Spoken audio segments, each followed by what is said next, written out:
오늘 아침 일라디오. 두 달이나 빨리 찾아온 더위에 농촌에선 마음도 급해지고 손도 바빠졌을 겁니다. 작물이 자라는 것 이상으로 잡초도 무성해질 테니까 늘 하던 대로 농사용 비닐로 멀칭 작업을 서둘렀다는 분들도 계십니다. 그런데 이 방법은 확실하긴 하지만 한 해 농사가 마무리된 뒤에는 또 다른 걱정거리가 됩니다. 폐 비닐을 수거해가는 지자체도 있지만 수거에 어려움을 겪는 지역도 있고, 이렇게 되면 결국 농업 폐기물과 함께 소각하는 사례가 많아서 결국에 환경 문제로 이어지게 됩니다. 요즘은 자연분해되는 소재도 있고 또 잡초의 성장을 막는 다른 방법들에 대한 고민도 끊임없이 이어지고 있습니다. 조금은 번거롭더라도 땅을 건강하게 지킬 수 있는 방법들이 농업 현장에서도 많이 실천됐으면 하는 바람입니다. 4월 23일 금요일 오늘 아침 일라디오 출발합니다. 저는 아나운서 김재홍입니다.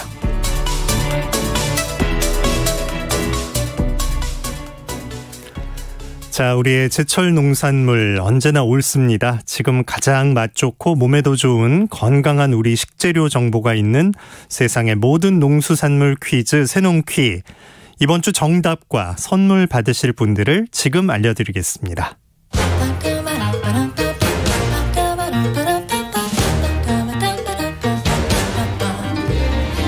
오늘 아침 일라디오가 선정한 이번 주 우리 농수산물에 대해서 알아보는 세상의 모든 농수산물 퀴즈 새농퀴. 이번 주 문제부터 다시 봅니다.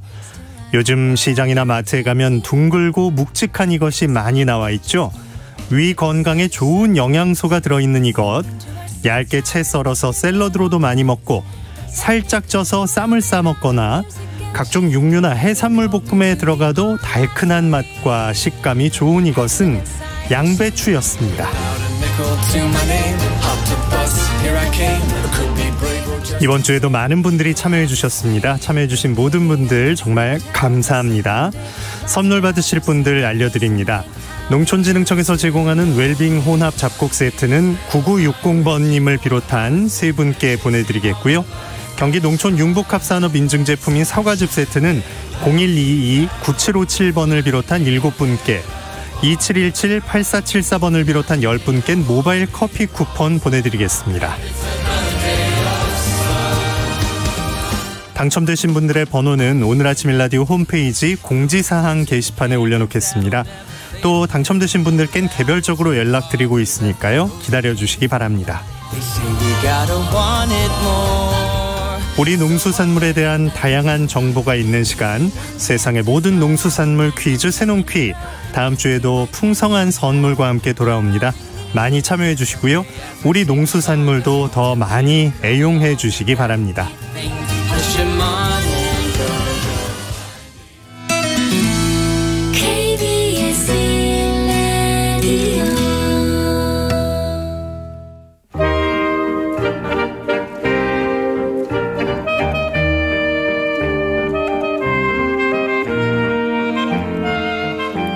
서울의 초중고교에서 이달부터 한 달에 2번씩 채식 급식을 시작합니다.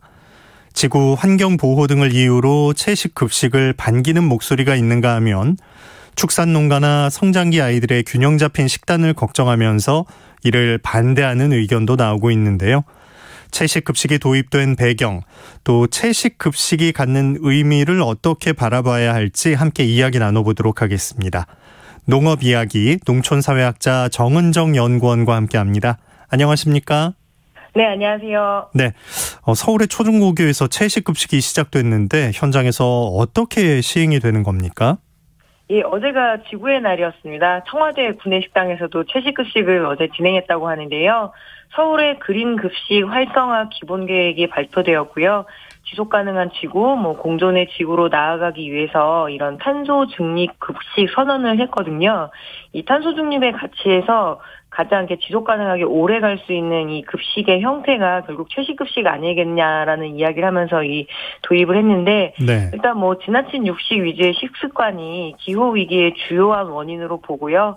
그리고 육식 섭취를 줄이는 이 식습관을 좀 기르자, 이런 취지로 도입이 되었습니다. 그래서 모든 서울 시내 학교에서 월 2회, 그러니까 2번 정도 그린 급식의 날 운영을 통해서 채식 급식을 실시하고요. 또 일부 학교에서는 그린바, 그러니까 어떤 이렇게 그 설치해놓은 게 셀프바라고 하죠. 이런 그린바를 설치해서 채식 선택제 시범 운영을 한다고 밝혔습니다. 네. 학교별로 자율적으로 시행을 하고요. 급식은 비건 단계의 채식까지는 아니고 해산물과 달걀 그리고 유제품 정도는 제공하는 페스코 베지터리언식으로 제공된다라고 합니다. 일부 학교에서는 이렇게 또 채식바를 운영을 해서 채식을 원하는 학생들에 있어서는 선택할 수 있게 했는데요. 일단 23개 학교 정도에서 이런 채식바를 설치해서 이 선택제를 도입한다고 발표하였습니다. 네. 이제 서울 지역이라고 말씀을 드렸는데 다른 지역의 경우는 분위기가 어떤가요? 네, 전북 같은 경우에는 조금 더 일찍 시작했습니다. 2011년부터 채식의 날을 이렇게 시범 운영을 해왔고요. 주 1회 정도요. 그 2018년부터는 주 1회나 월 2회 정도 자율적으로 운영을 해왔는데요. 초중고 121개 학교에서 채식의 날을 운영하고 또 기존 식단에 주 2회 이상 채식 메뉴를 추가하거나 또 어떤 각 지역 교육청별로 지금 현재 많이 속속 도입이 되고 이미 실시를 하고 있는 상황입니다. 인천에서는 모든 초중고등학교에서 월 1회 채식의 날을 실시하고 있고 주 1회 고기 없는 월요일을 실시하고 있고요. 울산 같은 경우에도 월 1회 정도 이렇게 채식 급식을 의무화하고 있습니다. 그리고 광주광역시부터 해가지고 부산 그리고 여러 교육청에서 지금 현재 채식의 날이나 고기 없는 날 이렇게 시범 운영하고 있고 또 어떤 전면적으로 실시가 되고 있으니까 분위기를 좀 탔다고 할 수 있겠죠. 네. 예. 단체 급식에서 이렇게 채식 얘기가 나오는 배경이 있을 것 같은데요. 네, 개인의 신념이나 건강상 이유 등으로 채식을 유지하고자 하는 그 학생들도 있고요. 이렇게 학교에서 영양에 맞는, 그러니까 학교 와서 밥을 먹어야 되는데 너무 고기 위주거나 그리고 이렇게 접근할 수 없는 반찬들이 나오게 되면 밥과 김치만 먹는 그런 학생들도 좀 있었거든요. 그렇다면은 건강권 그리고 자기가 지켜야 될 어떤 양심의 자유 그리고 자기 결정권을 침해받거나 또 침해를 우려하는 사람들이 이를 보장해달라는 국가인권의 어떤 이렇게 제소도 하고 그리고 헌법소원까지도 냈었습니다. 이 채식주의란 흔히 육류 그리고 가금류, 산약물, 생선, 조개 그리고 갑각류와 같은 동물성 식품을 전부 안 먹거나 일부 먹지 않는 사람들로 정의가 굉장히 넓더라고요. 그래서 기후의 위기의 문제가 굉장히 심각한 상황에서 이렇게 지나친 육식에 대한 어떤 우려 그리고 인간의 소비를 위해 길러진 어떤 동물들의 처우 문제 그리고 동물들의 어떤 고통 문제나 이런 어떤 동물권에 기반해서 채식을 선택하겠다라고 하는 여러 가지 이슈가 존재하기 때문에 딱 환경 문제 때문만이다라고는 하긴 어렵고요. 굉장히 다양한 이유로 채식을 선택하는 학생들이 있습니다. 그렇네요. 근데 실제 그 육류를 많이 소비하면서 생기는 문제들도 분명히 있긴 하죠. 네, 현대인들의 그 고기 섭취 그 중에서도 붉은 살코기를 먹는 양이 어마어마한데요. 한국도 많이 먹는 나라이긴 합니다. 한국인의 하루 붉은 고기 소비량이 80g을 넘어서서 적정량인 한 0에서 28g의 그 3배 육박한다고 채식단체들은 주장을 하고 있는데요. 제가 강조하고 싶은 것은 분명한 것은 굉장히 많이 먹는 사람과 또 이 고기를 제대로 먹지 못하는 사람들이 동시에 존재한다는 것을 우리가 인지를 해야 할 것 같습니다. 그래야겠죠. 예. 네, 현대 축산업의 가장 큰 문제가 이 분뇨의 배출인데요. 축산업의 그 기인한 메탄가스의 문제를 혁신적으로 해결할 방법이 아직은 없습니다. 여기에다가 사료작물인 콩과 옥수수를 기르기 위해서 아마존 산림 벌채 이야기들 많이 들으셨을 텐데요. 이 산림 벌채로 인해서 이산화탄소 배출 문제가 또 더욱 많아지는 그런 악순환을 겪기도 하고요. 그리고 육류로 만든 음식의 이 탄소 배출량이 다른 음식보다 훨씬 더 높은 것은 맞습니다. 세계환경연구단체인 월드워치 연구소에서 지구 총 온실가스의 13%가 교통수단에서 오고요. 그리고 축산업에서 51%가 배출된다고 하는데요. 그 이산화탄소보다 수십 배 혹은 수십 배를 강한 메탄가스, 이산화질소 등이 축산업에서 발생한다라고 이렇게 이야기를 하고 있으니까 좀 고민은 많이 해봐야 될 것 같습니다. 예. 지금 한 가지씩 좀 살펴보고 있는데 진짜 신경 쓸 점이 좀 많긴 하네요. 채식을 그래서 좀 더 많은 사람들이 한다고 했을 때 이게 또 환경에 꼭 도움이 되는 건 아니다 이런 주장도 있더라고요. 이게 현대 농경 스타일 때문에 이게 환경을 해칠 수 있다 이런 주장도 있다고요. 뭐 잘 아시다시피 이 화학 비료의 문제가 있고요. 그리고 시설 재배라고 해서 이제 비닐과 그리고 어떤 석유에 기반한 이 경종 농업이 과연 대안이 될 수 있는가 뭐 이런 고민도 분명히 있고요. 그리고 일단 채식을 하게 된다면 채소를 그만큼 더 많이 소비하고 이에 반사 효과로 경종 농가의 도움이 연결될 것이라는 것은 제가 보기엔 너무 단순한 접근인 것 같습니다. 예, 현재도 뭐 지금 B급 농산물, 뭐 못난이 농산물이라고 해서 폐기되는 농산물이 굉장히 많고 또 그리고 유통 과정을 통해서 그 농산물의 가격 폭락을 겪으면서 이 현재에서 그 농산물이 그냥 폐기되는 일이 굉장히 자주 일어나거든요. 그래서 농업의 문제를 들여다보지 않고 이렇게 접근할 수는 없을 것 같습니다. 또 채식도 어떤 채식인가가 중요한 것 같아요. 예를 들어 단백질 대체 식품인 콩고기 열풍 그리고 뭐 대체육 뭐 요새는 이제 뭐 비욘드 미트 이렇게도 이야기를 하는데요. 이 콩고기의 예를 들어보게 되면은 콩 재배가 가져오는 환경적 부담에 대해서 제가 앞서 말씀을 드렸죠. 이거는 고기의 대안이 아니라 그저 대체제일 뿐인 것이죠.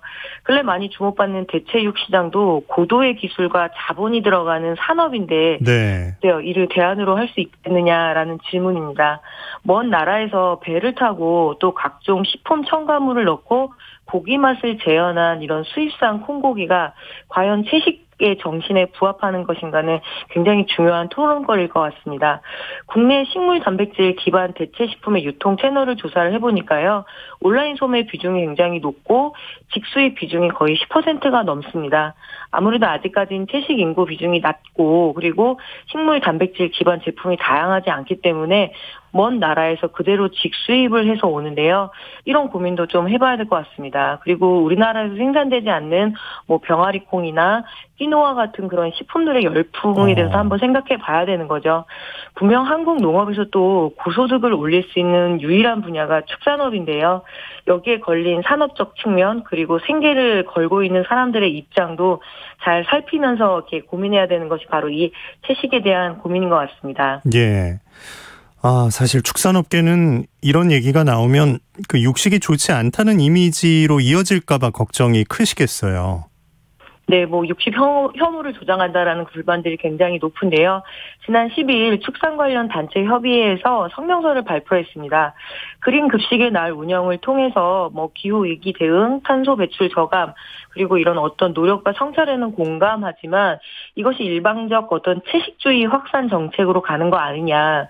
근데 이거는 결국 청소년기 영양 불균형, 그리고 급식의 질이 저하되고 선택권 제한 등을 초래할 뿐만 아니라 근거 없는 육식에 대한 혐오를 조장해서 대한민국 축산업에 피해를 입히게 되는 중대 사안이다라고 하면서 이런 성명서를 발표했는데요.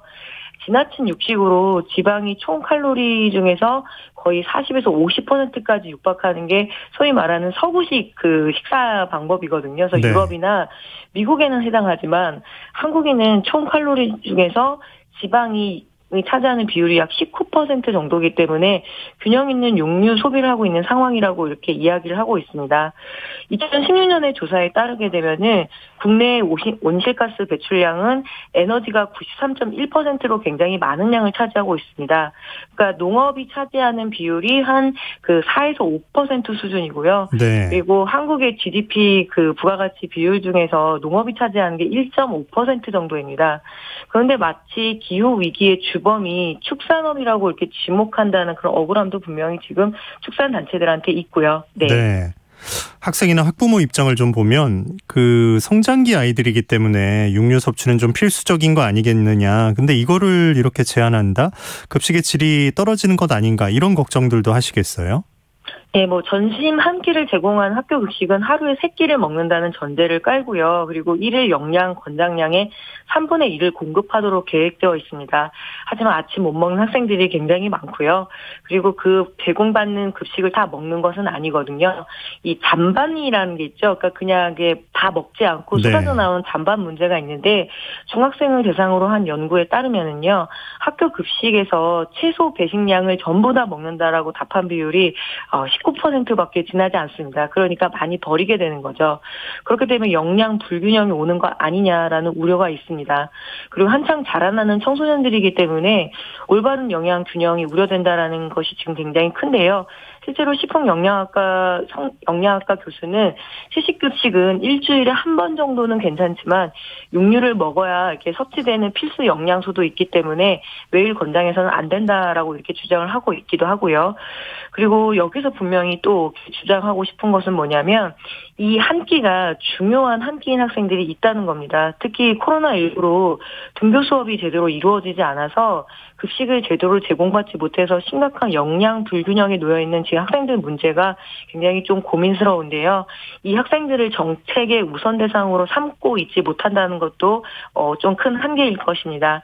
학교에 와서야 그나마 좀 좋은 고기, 무항생제급의 좋은 고기의 반찬을 먹을 수 있는 이 학생들의 문제를 놓쳐서는 안 될 것 같습니다. 네. 서로 이제 상대 입장을 고려하면서 이제 목소리를 내고 있는데, 직접 선택할 수 있게 기회를 주자, 이런 목소리도 또 한편에 있다고요. 네, 신체적이고 종교적이고 또 정치적, 윤리적 여러 이유로 이 채식을 선택을 하고 있는데요. 학교에서 제공되는 급식을 주어진 대로만 먹게 되면은 어떤 채식인들의 행복 추구권, 건강권, 양심의 자유 등을 보장해 주지 못하기 때문에 이 문제에 대한 그 헌법 소원도 있었던 거고요. 그래서 이미 유럽의 여러 나라와 미국에서도 이 학생들의 채식 선택을 존중합니다.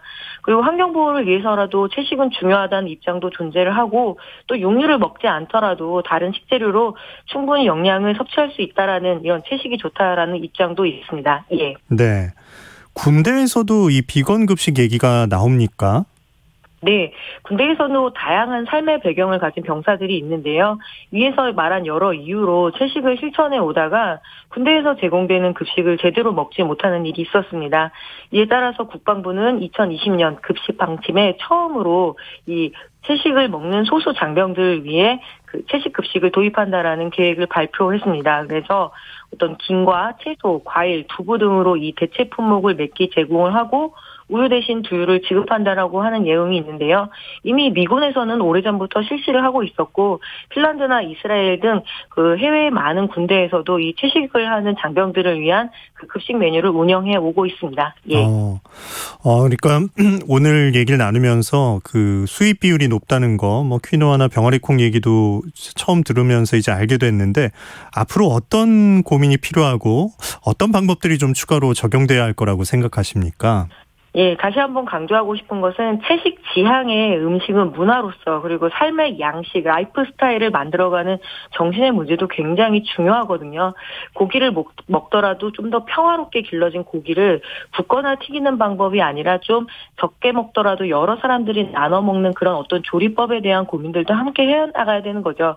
그리고 고기를 너무 많이 먹는 사람도 있지만 충분히 먹지 못해서 건강과 삶의 만족도가 떨어지는 경우도 분명히 존재합니다. 이 부분도 세심하게 살펴야 될 것이고요. 또 채소 반찬이 많은 날에는 어김없이 잔반이 굉장히 많이 쏟아져 나옵니다. 그래서 일부에서는 이게 훨씬 더 반환경적인 거 아니냐 이런 이야기도 하고 있고요.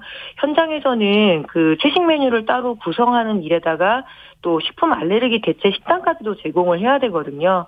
근데 현장에 어떤 충분한 인력이 배치되지 않고 그에 따른 관련한 지원이나 그 채식 메뉴 그 개발에 대한 교육도 이루어지지 않는 상태에서 밀어붙이기식의 이런 행정이라면은 현장의 문제를 너무 외면하고 있지 않느냐라는 이야기가 나오기 때문에 이 부분도 분명히 많이 고민을 해야 될 것 같습니다.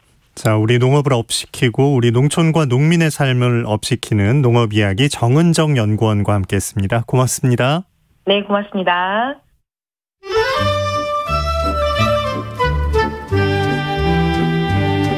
아침을 깨우는 정겨운 이야기가 있습니다. 매주 월요일부터 토요일 오전 6시 15분 KBS 오늘 아침 일라디오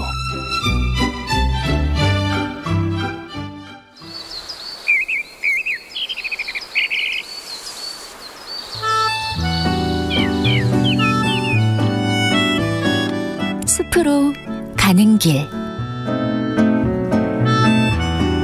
숲으로 가는 길, 숲해설가 김서정 작가와 함께합니다. 안녕하십니까? 네, 안녕하세요. 네, 방송으로만 듣다가 처음 뵙습니다. 반갑습니다. 예. 예, 저도 반갑습니다. 이번 주가 진짜 한여름 같았는데 더위가 일찍 찾아왔어요. 네, 길가의 나무들이 진짜 하루가 다르게 초록빛을 더해가고 있습니다. 오늘 어느 숲으로 안내해 주시겠습니까? 네. 나무가 경이롭게 보이는 경우는 어떻게 저곳에서 저렇게 자랄 수 있지라는 생각이 들 때입니다. 높은 산 바위 위에서 자라는 소나무, 그늘진 곳에서 자라는 단풍나무, 길가에 여기저기서 노랗게 꽃을 피우고 있는 민들레 등이 대표적인 식물들인데요. 사람이라면 도무지 살 수 없는 환경에서도 꽃을 피우고 잎을 내고 가지를 뻗는 식물들, 그들이 가지고 있는 생존력에 우리는 늘 탐복을 하게 되는데요. 그래서 오늘은 봄하면 대표적인 꽃 가운데 하나가 진달래입니다. 진달래 그 아름다운 이면에 숨겨져 있는 진달래 높은 생존력에 대해 이야기를 나누고 싶어 전남 여수시 영취산 진달래 군락을 소개해드릴까 합니다. 네. 그렇게 정말 뻗어나가는 나무들의 힘. 그런데 진달래가 갖는 그 특별함은 그럼 뭔가요? 예. 그 강한 자가 살아남는 게 아니라 살아남은 자가 강한 것이다. 이런 말이 있는데요. 네. 예. 그 산림청 국립산림과학원 조사 발표에 따르면 2019년 기준 전국 산림 토양의 산성도가 평균 폐하 4.3으로 강한 산성을 보였다고 합니다. 이 말은 2010년 폐하 5.14에 비해 16% 감소한 것으로 토양의 산성화가 꾸준히 진행되어 왔다는 것을 의미하는데요. 토양 산성화는 기후나 공해에 의해 토양의 폐하, 즉 수소 이온 농도가 낮아지는 현상을 말합니다. 토양 그러니까 흙이 되는 것이죠. 흙이 산성화되면 식물이 잘 자랄 수 없습니다. 산림의 산성화에는 산성비가 큰 원인인데요. 이 대기에 올라간 오염 물질들이 비나 눈에 섞여 다시 그대로 땅에 흡수되기 때문입니다. 그 진달래가 서식하는 토양을 말할 때 진달래는 토양은 가리지 않는 편이지만 석회암 지대나 건조한 곳은 싫어하며 양지 바르고 따뜻한 곳, 서늘한 곳, 습도가 적당한 곳, 모래가 섞여 있는 땅, 산성 토양을 좋아한다. 이렇게 말씀들 하십니다. 산성화가 진행 중인데 진달래는 산성 흙을 좋아하는군요. 네네. 다른 조건도 몇 가지가 만족이 되면 이렇게 피어난다는 거잖아요. 예, 진달래는 생존이 굉장히 강한 나무인데요. 네. 그 일제 강점기와 한국 전쟁을 거치면서 황폐하던 산이 많은 분들의 노력으로 울창한 숲이 되고 있습니다. 다시 이전으로 돌아가는 비극만은 없어야 할 것 같은데요. 이 진달래 생존력이 높다는 것은 산성 토양에서도 잘 자라지만 봄에 우리가 도로를 달리다 보면 전국 어느 산이든 진달래 한두 그루가 피어낸 그 짙은 분홍꽃을 볼 수가 있습니다. 즉 진달래는 서식지 환경에 따라 적응 범위가 넓다는 것인데요. 우리가 그 숲이 만들어지는 천인 과정에서 낙엽 화렵수림이 파괴되면 먼저 소나무가 등장하게 됩니다. 예. 이 소나무는 다른 식물이 자라지 못하게 강한 화학 물질을 내보내는데요. 진달래는 다른 나무와 달리 이 물질에 크게 영향을 받지 않습니다. 그래서 소나무 아래 군락을 이룰 수 있는 나무가 진달래에서 소나무와 진달래가 함께 있는 모습을 우리가 많이 볼 수가 있는 거고요. 네네. 진달래는 광합성의 양은 적지만 이를 효율적으로 활용할 줄 아는 식물이기 때문에 양지 쪽 양분이 많은 곳에도 자라지만 약간 응달진 척박한 산성 토양에서도 잘 자라는 것입니다. 신통하네요. 어디든 있고 소나무 밑에도 있고. 네네. 그러면 오늘 소개해 주실 전남 영취산에도 이렇게 좀 어우러져 있는 모습이 있는 건가요? 네, 있습니다. 그래서 우리가 한국의 4대 진달래 명산하면은 많은 분들이 여수 영취산, 마산 무악산, 창녕 화항산, 대구 비슬산을 손꼽는데요. 예. 그 영취산 흥국사에서 진달래 군락지 정상으로 가는 등산에서는 이 진달래와 소나무가 서로 어우러진 모습을 볼 수가 있었습니다. 하지만 그 정상에서 북쪽 산자락에 조성되어 있는 진달래 군락지는 소나무 없이 진달래로만 덮여 있었는데요. 여기는 축구장 140개 정도 면적이라고 합니다. 제가 갔을 때는 100% 만개하지는 않았지만은 그래도 분홍빛이 마음을 흔들었고요. 아마 절정을 지르면 계속 탄성을 질렀을 것 같습니다. 진짜 장관이겠네요. 네. 근데 한쪽은 왜 이렇게 어우러져 있고 한쪽은 또 전부 차지를 한 건지 그거는 그것도 흙의 차이라고 봐야 할까요? 예, 그렇게 봐야 할 것 같습니다. 그래서 이 진달래는 토양의 환경 정도를 측정하는 지표 식물입니다. 진달래가 많은 곳은 그만큼 토양 산성화 정도가 높은 곳이라고 봐야 하는데요. 그런데 우리가 소나무도 척박한 환경에서 잘 자라지만 산성화가 너무 심해지면 소나무는 자라기가 어렵습니다. 예. 그 자리에는 이제 진달래만 자라게 되는 것인데요. 이는 숲이 단순해진다는 것으로 건강한 숲이 아니라는 뜻입니다. 사실 그렇죠. 네, 그래서 여기 보면은 그 산불이 난 뒤 여기에 진달래를 주로 심었다는 이야기도 있고 다른 요인도 있었다고 말씀들을 하시는데요. 그래서 산림이 산성화가 진행되는 것만은 분명해 보입니다. 이 아는 만큼 보인다고 하는데 이전까지 이제 진달래 꽃만 봤다면 네. 이제는 저 흙은 산성화된 토양이구나 이 생각이 먼저 들겠어요. 예, 걱정이 좀 되긴 됩니다. 예. 그래서 우리가 보통 진달래 하면은 꽃잎을 그냥 먹어도 맛있어 참꽃이라고도 불렸고 설화나 문학 작품에도 많이 등장하고 봄이 되면 도처에서 볼 수가 있어서 우리나라 국화로 해야 된다 이렇게 말씀하는 분들이 있을 정도로 우리 민족과 되게 친숙한 나무인데요. 네. 저도 생존 중이란 말로 토양 산성화 이야기를 꺼내 미안한 마음이 들어서 이번에는 그 신갈나무를 소개해드리고 싶습니다. 네. 그래서 신갈나무를 가장 많이 알린 신갈나무 투쟁기라는 책을 잠깐 보면은요. 이 책은 철저하게 나무의 관점에서 씌워졌다. 나무를 자연을 그저 정신적 유한처로 삼으려는 사람들에게 어쩌면 나무는 또 하나의 긴장일지도 모른다. 그러나 사람들은 나무에게서 일어나는 살떨지는 삶의 현장들을 정확하게 인정해야 한다. 나무로부터 받는 유한은 도피적 유한이 아니라 지구상 생물들의 숙명적 삶을 이해함으로써 공감적 유한이 되어야 한다. 이런 문장이 있었는데요. 숲이 주는 자연 치유에 대한 감사는 나무에 대한 실체적 이해가 있으면 좋지 않을까. 그래서 신갈나무를 오늘 또 소개해드리려고 하겠습니다. 네. 네. 그러니까 우리 입장과 또 나무의 입장 이런 식으로 생각을 해봐야 할 것 같은데 자연 입장에선 정말 치열한 생존 과정을 거치는 거죠. 그러면 신갈나무가 있다는 건 진달래나 소나무만큼의 생명력이 강한 그 존재이다 이렇게 생각을 해야 할까요? 그렇게 볼 수가 있습니다. 그래서 아까 말씀드린 진달래는 소나무 아래에서 자랄 수 있지만은 이 또 소나무는 신갈나무 아래에서는 자랄 수가 없습니다.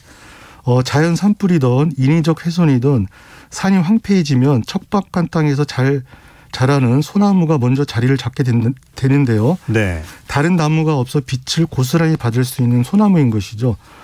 이 나무가 잘 자라게 되면은 소나무 잎들이 많이 떨어지게 되고 그 땅이 수북히 덮이게 되면은 어디선가 다람쥐가 나타나 입에 물고 온 도토리를 땅에 묻고 갑니다. 그러면 신갈나무가 자라면서 깊은 그늘이 만들어질 것이고 빛이 없으면 자랄 수 없는 소나무 씨는 성장을 못하고 약한 빛으로도 잘 자라는 신갈나무가 소나무 키를 훌쩍 넘어서게 되면은 빛을 유독 좋아하는 소나무는 더는 자라지 못하고 이제 고사하게 되는 것입니다. 그래서 어떻게 보면 소나무가 읽은 숲 덕분에 신갈나무가 자랄 수 있지만 상황은 뒤바뀌게 되는 것이죠. 그렇네요. 우리가 모르는 사이에 자연이 이렇게 꾸준히 경쟁을 좀 또 하고 있다 이렇게 생각이 드는 아침이네요. 예. 네, 맞습니다. 예.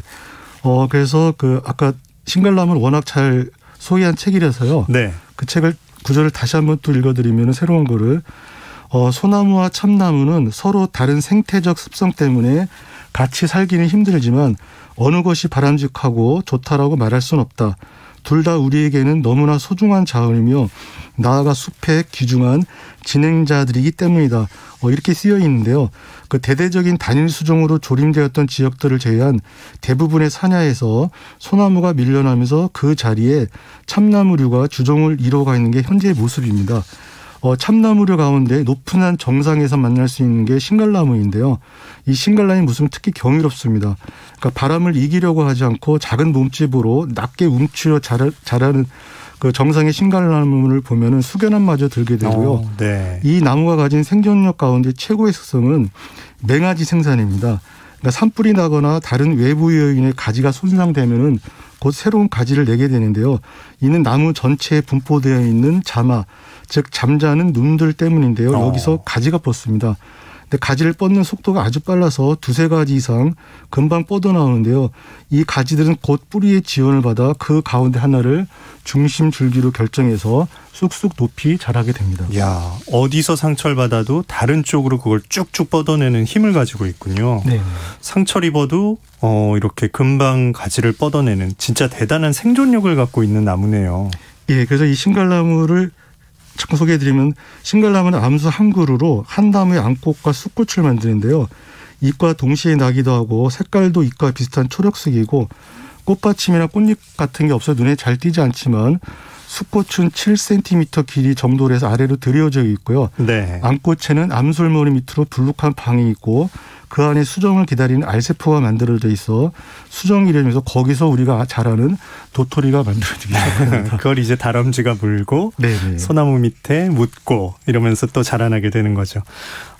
이게 이렇게 옮겨 다니면서 살아남고 또 다른 동식물과 또 함께하고 이런 반복의 과정이 끊임없이 숲을 이뤄낸다 이런 생각이 드네요. 예, 그래서 앞에서 말씀드린 걸 다시 말씀드리면요. 강한 자가 살아남는 게 아니라 살아남은 자가 강한 것이다. 이 말의 진실은 대상에 따라 평가의 잣대가 있는 것이 아니고요. 어떤 개체는 단지 오래 살아남고 어떤 개체는 그보다 짧게 살고에 대한 현상을 언급한 것일 뿐입니다. 길고 긴 나무의 삶이라는 책에 이런 구절이 있는데요.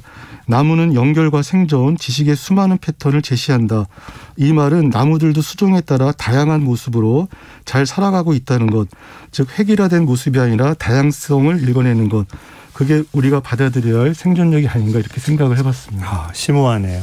김경숙님께서 여수 영취산 가봤는데 진달래 정말 많이 있어서 놀랐고 이 코너 생각도 많이 할 수 있는 시간이어서 좋습니다. 이렇게 보내주셨습니다.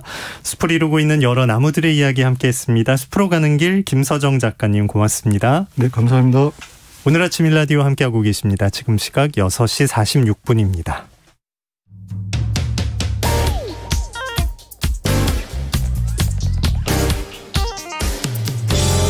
오늘 아침 뉴스 브리핑 뉴스톱 김준일 기자와 함께합니다. 안녕하십니까? 예, 안녕하세요. 네, 우리나라 코로나19 백신 접종 이제 200만 명을 넘었어요. 예, 코로나 예방접종 대응 추진단이 어제 자료를 냈는데요. 어제 오후 6시 기준으로 백신을 접종한 사람이 203만 명이다. 그래서 200만 명을 넘었다고 했네요. 그래서 접종이 시작된 지 55일 만인데 처음 접종 시작 38일에는 100만 명을 넘었고 17일 만에 200만 명을 넘겼으니까 접종 속도가 지금 붙은 거다 이렇게 볼 수가 있을 것 같아요. 네. 그래서 3월 첫째 주에는 5만 6천 명인데 셋째 주에는 1만 7천 명까지 감소를 했습니다. 근데 4월 셋째 주에는 6만 5천 명, 넷째 주에는 이제 12만 8천 명으로 늘어나서 추진단은 이달 말까지 300만 명을 접종을 하겠다 이런 목표를 내세웠습니다. 한편 코로나19 확진자는 어제 0시 기준으로 735명을 기록했는데요. 이게 1월 7일 이후에 105일 만에 최다 숫자입니다. 그래서 이달 들어서 8일하고 14일에 그리고 어제 그제 그래서 700명대가 총 4번이 나왔어요. 그리고 지난 일주일간 신규 확진자가 600명대 3명, 500명대 2명, 700명대 2명이라서 그리고 오늘 어제 오후 9시까지 그 확진자가 737명이었거든요. 네. 오늘은 800명대에 지금 달할 것이 거의 확실시되는 상황이라서 지금 4차 대유행이 우려되는 상황입니다. 네, 횟수를 이렇게 분석을 해보면 걱정이 되는 것도 사실인데 이 얘기로 좀 이어가 보죠. 그 건강했는데 아스트라제네카 백신 맞은 후에 사지마비 증상 온 간호조무사 있었잖아요. 정부가 의료비를 지원한다는 소식이죠. 예, 이제 검토 중입니다. 정확하게는. 그래서 이제 두 가지가 있는데 하나는 복지부에서 제공하는 게 있고 하나는 그 재난의료비가 있어요. 그래서 둘 중에 하나를 준다라는 거예요. 그래서 그 복지 지원 제도에 따라 최대 600만 원까지 지원하는 그것이 하나가 있고 재난적 의료비 지원 제도가 연간 2천만 원 범위 내에서 비급여 포함 본인 부담 의료비 50%를 지원하는 거 이거는 이제 검토 중인 건데 정확하게 지금 인과관계가 밝혀지지는 않은 상황이에요. 그런데 이 간호조무사 남편이 청와대 청원 게시판에 일주일에 치료비가 400만 원씩 나오는데 피해보상 심사기간이 너무 길다라고 하면서 좀 어려움을 호소를 하니까 네네. 청와대에서 직접 좀 조치를 취하라 이렇게 지금 지시를 내린 상황이거든요.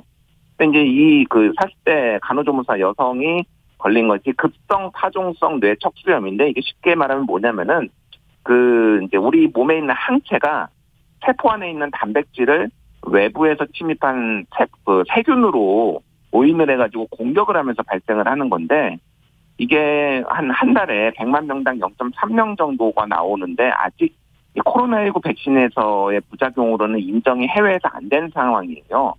그러니까 이거는 인과관계는 좀 더 지켜봐야 될 것 같습니다. 네. 윤호중 신임 민주당 비대위원장 겸 원내대표 어제 현충원에 갔는데 사과하는 모습이긴 했는데 이게 논란을 또 불러왔어요.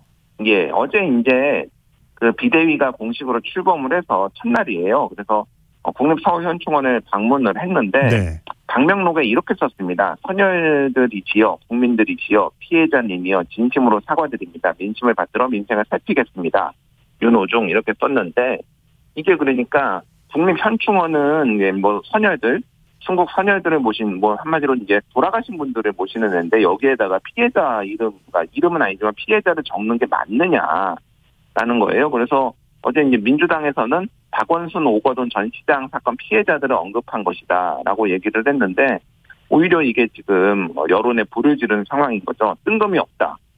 그래서 윤호중 위원장은 우리 당이 그분들에 대해서 충심으로 사과를 못 드린 것 같아서 직접 가기에는 신원이 밝혀질 수 있기 때문에 사과의 말을 드릴 수 있는 적당한 곳이 현충원이었다 이렇게 생각을 했다라는 건데 이게 좀 적당한지 논란이 되고 있고 그리고 특히 오거돈 그 시장 성추행 사건 피해자는 어저께 여성 그 단체를 통해서 왜 현충원에서 사과를 하느냐 저는 현충원에 안장된 순국선열이 아니다 제발 좀 그만 좀 괴롭혀라 이렇게 해가지고 논란이 좀 가중된 상황입니다. 네. 자, 야권에서 나오는 두 전직 대통령 사면론으로 또 정치권이 시끄러운 상황이죠. 예, 국민의힘은 지금 박근혜, 이명박 대통령 사면얘기 때문에 이제 뭐 좀 신구 세력의 어떤 갈등 이런 게 있는 것 같아요. 그래서 최근에 이제 지난 20일에 친박계인 서병수 의원이 박근혜 대통령이 탄핵될 만큼 위법한 짓을 저질렀냐라는 말을 하면서 이제 논란이 됐어요. 한마디로 탄핵 당한 게 억울하다. 탄핵 불복론으로 이제 해석이 되니까 주호영 당대표 권한대행이 당 전체 의견으로 보기엔 무리가 있다. 선을 그은 상황인데 그 이후에 여러 뭐 이를테면 오세훈, 박형준 시장이라든지 다른 여러 정치인들이 사면 얘기를 꺼내니까 이거 이상한데? 이런 분위기가 지금 형성이 된 거죠. 그래서 특히 홍준표 의원 같은 경우에도 어제 이제 부끄러운 조상도 내 조상이고 부끄러운 부모도 내 부모다.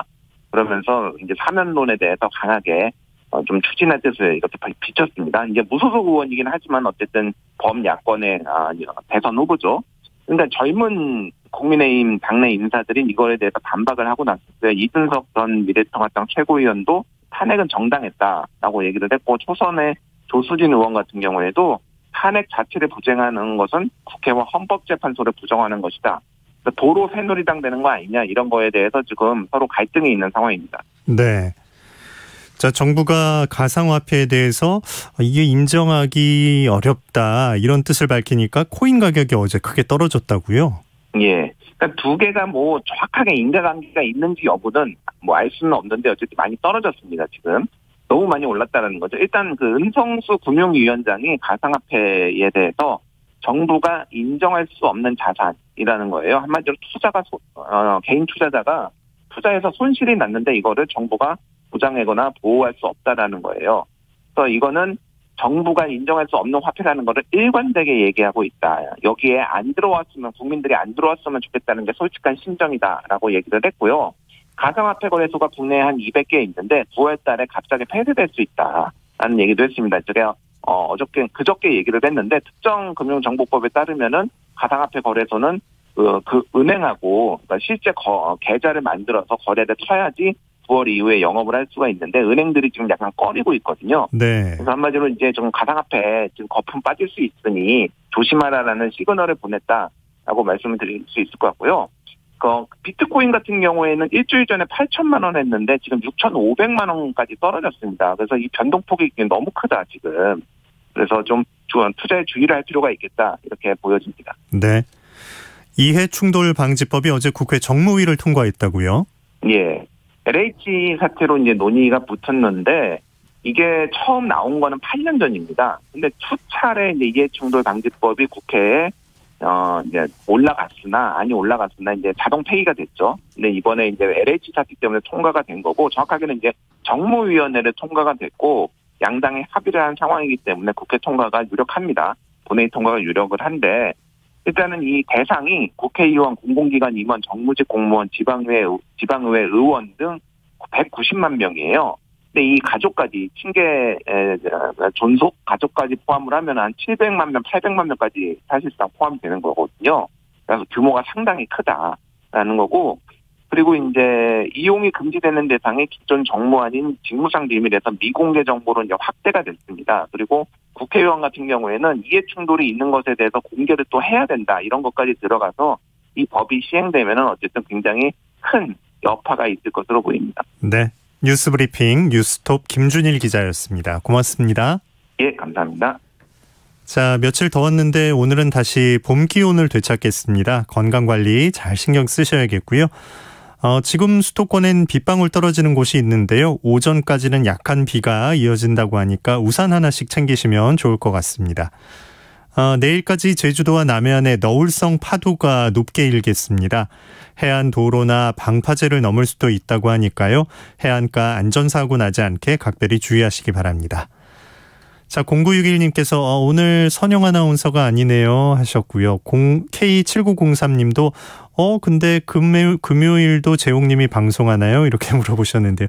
미리 말씀을 못 드렸는데 앞으로는 제가 월요일부터 금요일까지 진행을 하고 이선영 아나운서가 토요일에 인사를 드리게 됐습니다. 자, 오늘 금요일입니다. 건강하고 안전하게 하루 보내시고요. 내일 이선영 아나운서가 인사드리겠습니다. 오늘 아침 일라디오 아나운서 김재웅이었습니다. 고맙습니다.